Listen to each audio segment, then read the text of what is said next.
ka pa.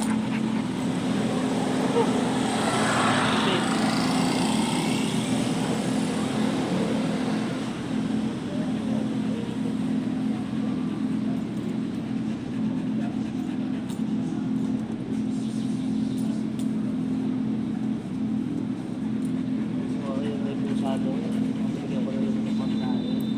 Tapos na yung aso nyo, si Gemma. Sit. Sit muna. So, ayan, nag-down na siya ng pusa. So, hindi ibig sabihin ito, napagod na kahit yung aso niya sa pagbuhok. Kaya niya lang ito ginagawa dahil gusto niyang pahinga yung sarili niya. Hindi dahil pagod siya physically or mentally, kundi dahil na kakayanan na niyang i-overcome yung impulse niya. Ayun yung pusa ng lola. So ayan, panatag naman yung dish ko na nahawakan ko yung dito. Nakakulang matapos na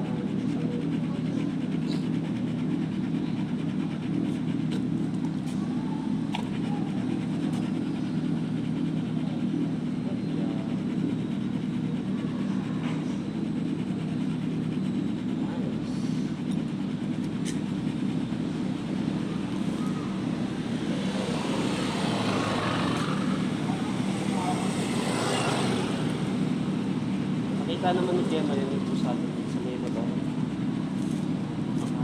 Ayan, tinignan na niya. Oy, Gemma. So, nandiyan yung aso nyo, naka-lay down siya. Ang posisyon namin, nasa unahan siya, ako wala. Gusto ko lang siyang alalayan para sa anong gagawin niya. So, nakahawak ko na lang kung maayos. Gemma.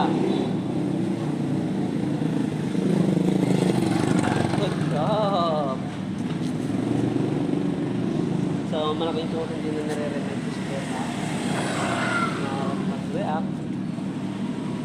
Gemma, mag-react. Ayan na. Sit na. Ay, ano? Pagod ka na kagad. Malapit lang naman tayo ah.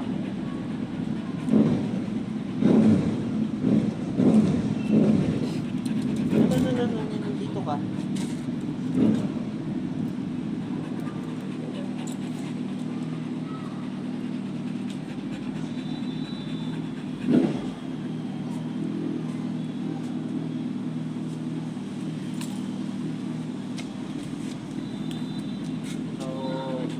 Malapit na yung distance sit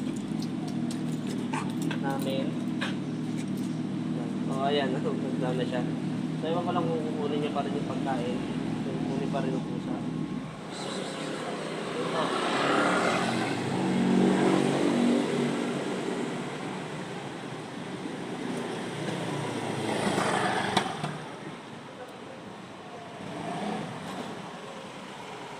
Gemma, Noah.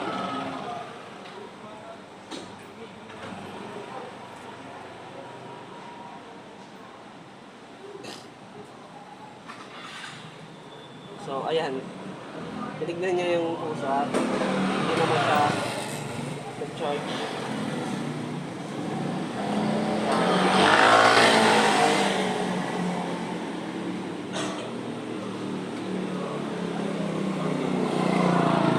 Nice one. Good. Good.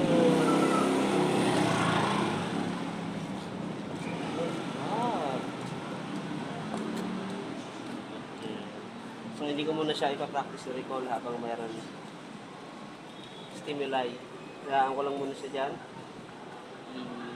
I-overcome niya yung impulse niya na wala naman dahilan para mag-react siya doon. Kaya mo ba magsulap? So, wala rin akong plating na ginawa sa kanya ngayon. Ganito lang. Kaya ako na siya lalaroin ulit. Good. Relax. Nanig na naman siya ng relax na. So, nag-aabang siya ng gumagalaw ng mga plastic. Yan ma, come here.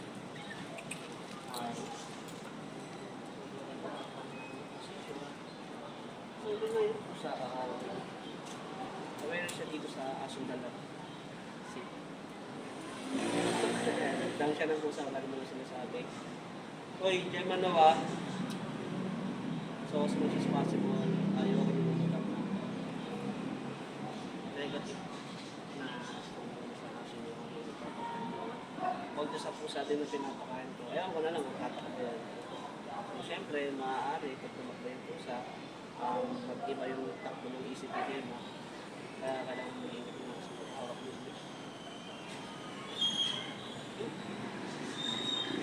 Kaya ko nang nabusin niya yan.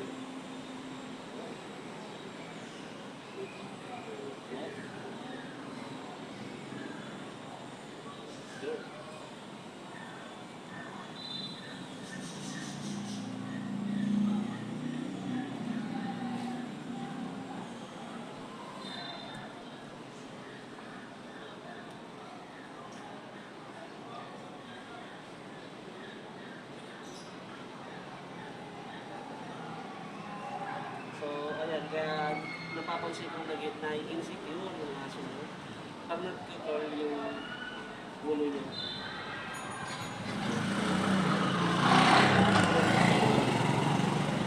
Ito sa paligid eh.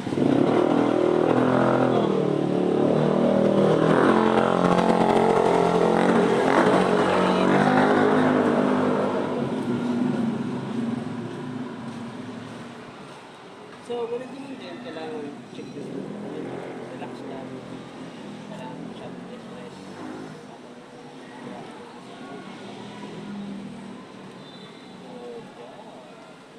Tsaka ako na gagawin kapag na-overcome ulit niya yung activity niya, yung interest niya. So, nakikita rin ganyan. Tsaka ako naman gagawin yung lalakad. Habang nakakita ng video. Pwede na ba kasi ako sa mga para ma-address din sa pusa? Kasi may mga pusa rin na hindi natin. Para masanay din. Na hindi naman threat. Sige. Pwede ba nila kasi yun? Gusto nila. Kasi natin pagkakain na.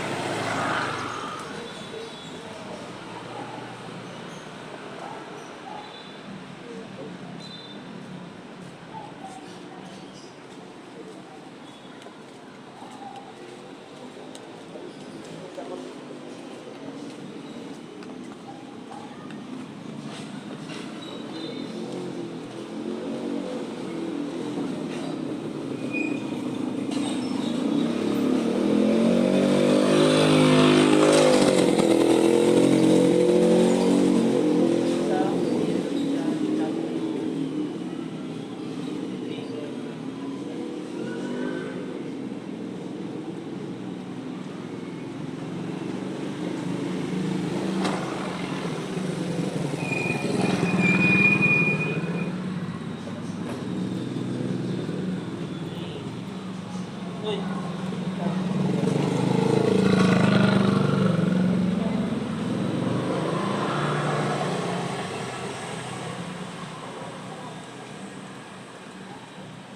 Ano? Basta, hindi ka nag-react sa pusang, nag-react sa video. Dito. Pass yun ha.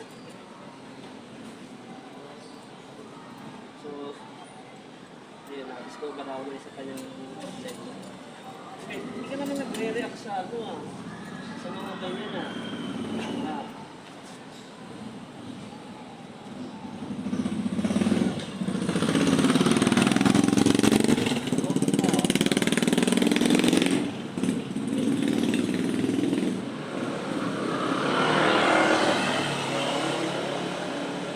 Wala naman talaga niya matutulong na kumarsa doon kahit nasa labas ko. So mahirap na, ano pa yun, tao pa yun, may wheelchair.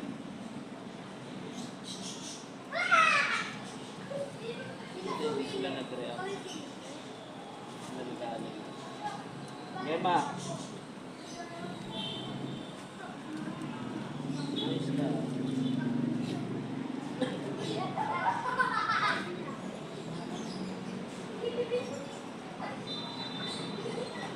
Option na ginawa mo.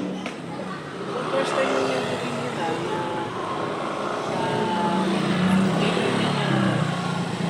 ngayon siya nang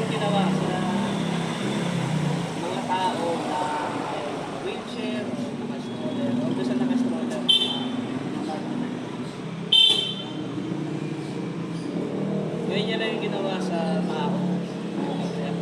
No.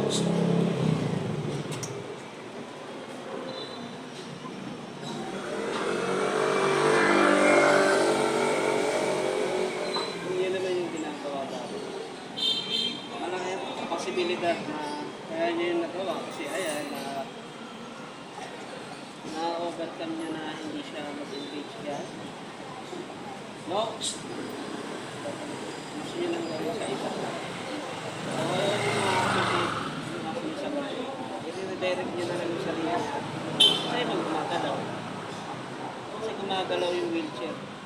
Ayaw mo na ba?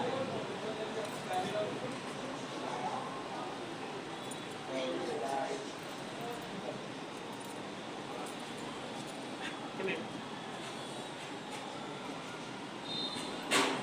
So, ayaw kong bigyan siya ng chance na magkamali sa ganung bagay. Ika dito. Sit. Kaya, kailangan kong ilipat ng posisyon yung aso niya. Try mo pa yung pusa. Relax lang ha. Sit na. Wala na. Ano na?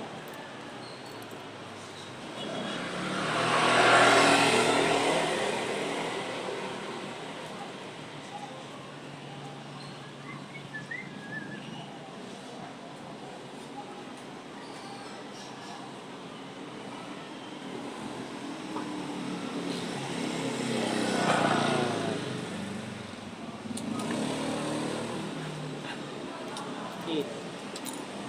Yeah. Relax lang. Ano? Lift.